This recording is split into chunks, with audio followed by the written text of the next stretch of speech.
Welcome to my YouTube channel rainbow social study.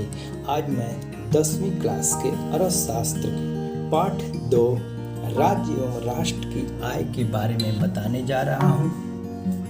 सबसे पहले जान लेते हैं कि 10वीं बोर्ड परीक्षा में अर्थशास्त्र से कितने नंबर के प्रश्न पूछे जाते हैं। 10वीं बोर्ड परीक्षा में अर्थशास्त्र से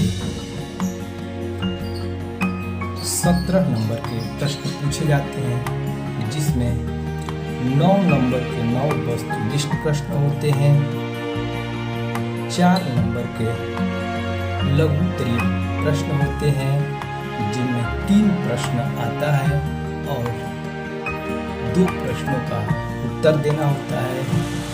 प्रत्येक क्वेश्चन 2 नंबर का होता है और द्विउत्तरीय क्वेश्चन 4 नंबर का आता है और इसमें 2 प्रश्न आते हैं जिसमें 1 प्रश्न का उत्तर देना होता है। कुल 17 नंबर के प्रश्न अर्थशास्त्र के से आते हैं। आइए सबसे पहले देख लेते हैं, इसमें कुछ परिभाषाएं देख लेते हैं, इसके बाद से मैं आगे पढ़ाना शुरू करूंगा। सबसे पहले जान लेते हैं कि आय किसको कहते हैं। आय जब कोई भी व्यक्ति शारीरिक या मानसिक श्रम करता है और श्रम के बदले में जो उसे पारिश्रमिक मिलता है, उसे ही उस व्यक्ति की आय कहते हैं। दूसरा है राष्ट्रीय आय। एक वर्ष की अवधि में, किसी भी देश के एक वर्ष की अवधि में समस्त वस्तुओं एवं सेवाओं के मौद्रिक मूल्य के योग को ही उस देश का राष्ट्रीय आय कहते हैं। तीसरा है प्रति व्यक्ति आय।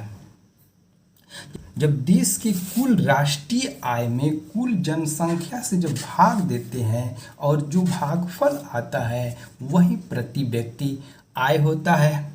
प्रति व्यक्ति आय बराबर देश की कुल राष्ट्रीय आय बटा में कुल जनसंख्या।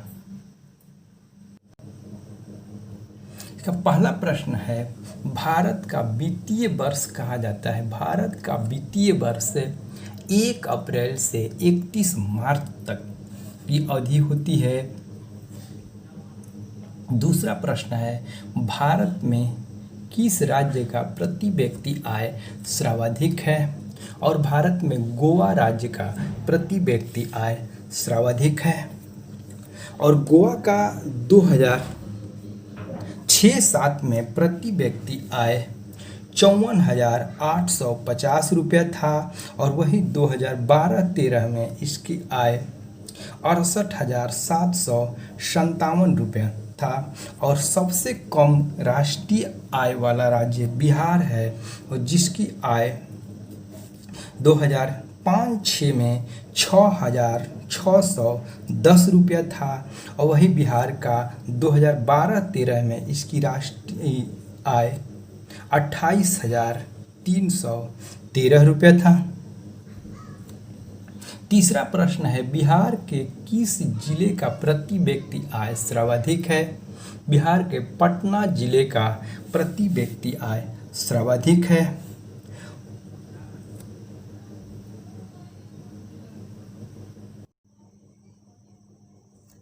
पटना जिले की प्रति व्यक्ति आय 2013-14 में 57,446 रुपया था और दूसरे स्थान पर मुंगेर था जिसके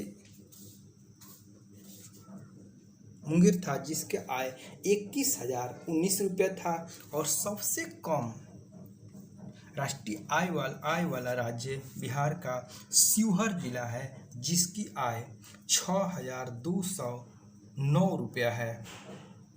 और दूसरा सबसे कम आय वाला जो जिला जो है वो बांका है जिसकी आय 7,764 रुपया है।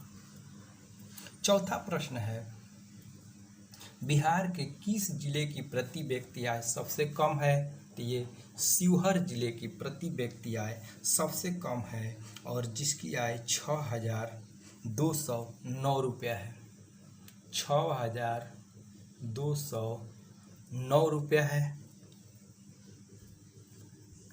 पांचवा प्रश्न है, 2000 8-9 के अनुसार भारत का प्रति व्यक्ति आय है ये 25,494 रुपया है।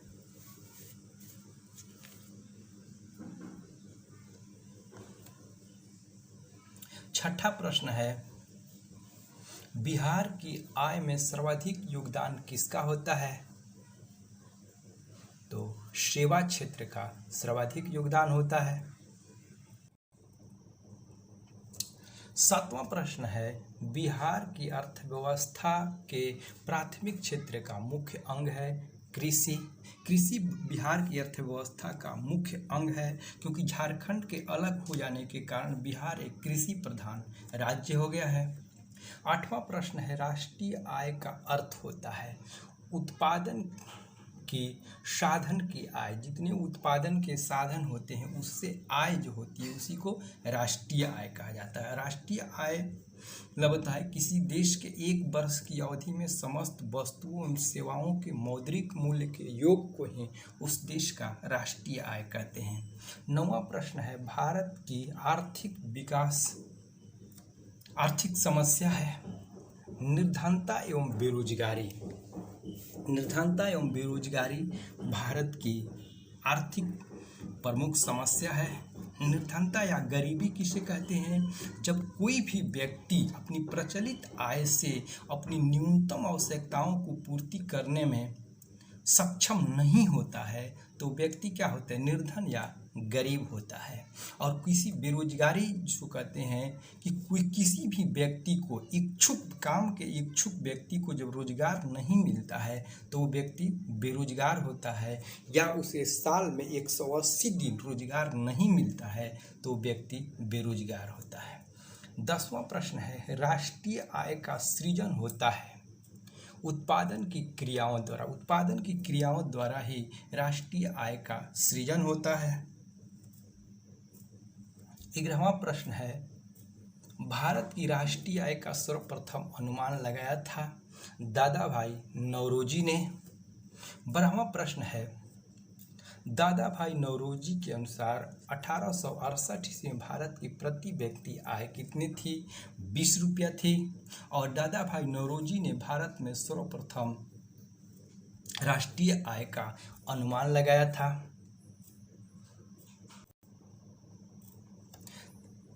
13वां प्रश्न है, poverty and on British rule India किसकी पुस्तक है? दादा भाई नौरोजी की पुस्तक है। और 1868 ईस्वी में दादा भाई नौरोजी ने इसी पुस्तक में सर्वप्रथम भारत की राष्ट्रीय आय का अनुमान लगाया था और इसी पुस्तक में उसकी चर्चा की थी। 14वां प्रश्न है, राष्ट्रीय आय की मापन के लिए उत्पादन की गणना पद्धति का सर्वप्रथम प्रयोग हुआ था, ये ब्रिटेन में हुआ था।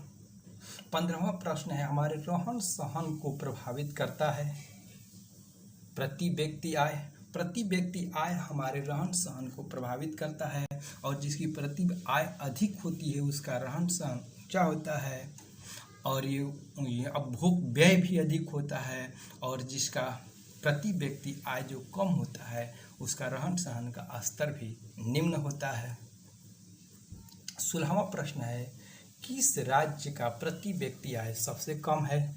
बिहार का प्रति व्यक्ति आय सबसे कम है, और भारत के सभी राज्यों में बिहार का प्रति व्यक्ति आय भी कम है और साक्षरता भी सबसे कम है। 2013-14 में बिहार की प्रति व्यक्ति आय 28,317 रुपये था। 17वां प्रश्न है, भारत में राष्ट्रीय आय के आकलन के लिए उत्तरदायी है केंद्रीय सांख्यिकी संगठन, और केंद्रीय सांख्यिकी संगठन भारत के राष्ट्रीय आय का अनुमान लगाता है।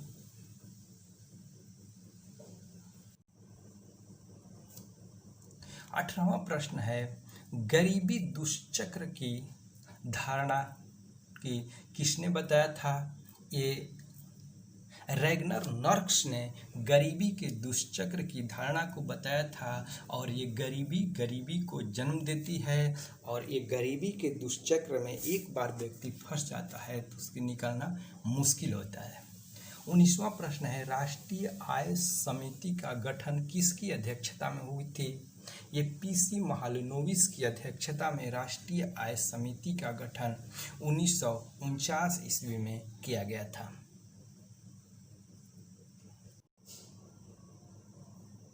बीसवां प्रश्न है भारत एक राष्ट्र है, विकासशील राष्ट्र है। भारत एक विकासशील राष्ट्र है।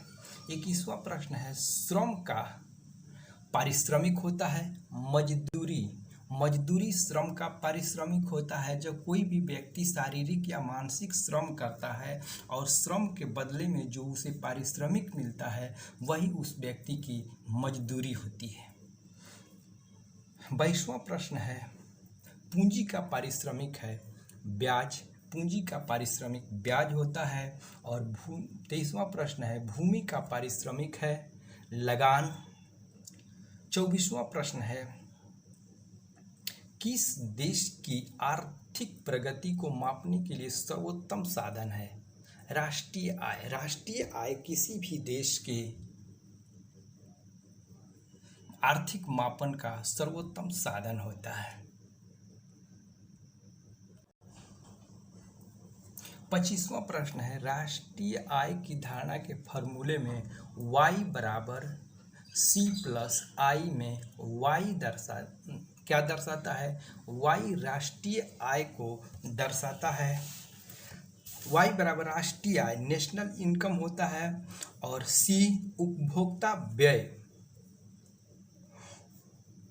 व्यय को दर्शाता है और i विनियोग को दर्शाता है। इसलिए y बराबर c प्लस आई ये राष्ट्रीय आय को दर्शाता है। 26वां प्रश्न है गरीबी जन्म देती है। गरीबी को जन्म देती है। 27वां प्रश्न है लगान मजदूरी ब्याज आदि किसके रूप हैं? ये आय के रूप में है। लगान मजदूरी ब्याज आदि सब आय के रूप हैं। 28वां प्रश्न है राष्ट्रीय आय में वृद्धि होने से प्रति व्यक्ति आय में वृद्धि या विकास होता है। राष्ट्रीय आय में वृद्धि होने से प्रति व्यक्ति आय का विकास होता है, वृद्धि होती है। 29वां प्रश्न है भारत के किस राज्य एवं केंद्र शासित प्रदेशों में किसकी आय सर्वाधिक है? तो दिल्ली की आय सर्वाधिक है। और राष्ट्रीय आय के अंतर्गत शामिल है वस्तुओं एवं सेवाओं का मूल्य। राष्ट्रीय आय के अंतर्गत वस्तुओं एवं सेवाओं का मूल्य को शामिल किया जाता है। 30वां प्रश्न है राष्ट्रीय आय के अंतर्गत शामिल है वस्तु एवं सेवाओं का मूल्य। 31वां प्रश्न है कुल उत्पादन एवं उत्पादन के लिए किए गए खर्च के अंतर को कहते हैं शुद्ध राष्ट्रीय आय। यानी कुल उत्पादन एवं कुल उत्पादन किए गए खर्च को ही घटा देते हैं तो शुद्ध राष्ट्रीय आय प्राप्त होता है। 32वां प्रश्न है राष्ट्रीय समतुल्य होता है उपभोग व्यय और विनियोग के बराबर होता है। 33वां प्रश्न है प्रोफेसर पीसी महालनोबिस की अध्यक्षता में राष्ट्रीय आय समिति का गठन किया गया। अगस्त 1949 ईस्वी में राष्ट्रीय आय समिति का गठन किया गया। 34वां प्रश्न है राष्ट्रीय आय के आंकड़ों का संकलन करने के लिए केंद्रीय सांख्यिकी संगठन की स्थापना कब की गई? 2 मई 1951 ईस्वी में राष्ट्रीय आय केंद्रीय सांख्यिकी संगठन की स्थापना की गई। यदि वीडियो पसंद आए तो कमेंट शेयर लाइक और सब्सक्राइब कीजिएगा। पुनः मिलते हैं अगले वीडियो में, तब तक के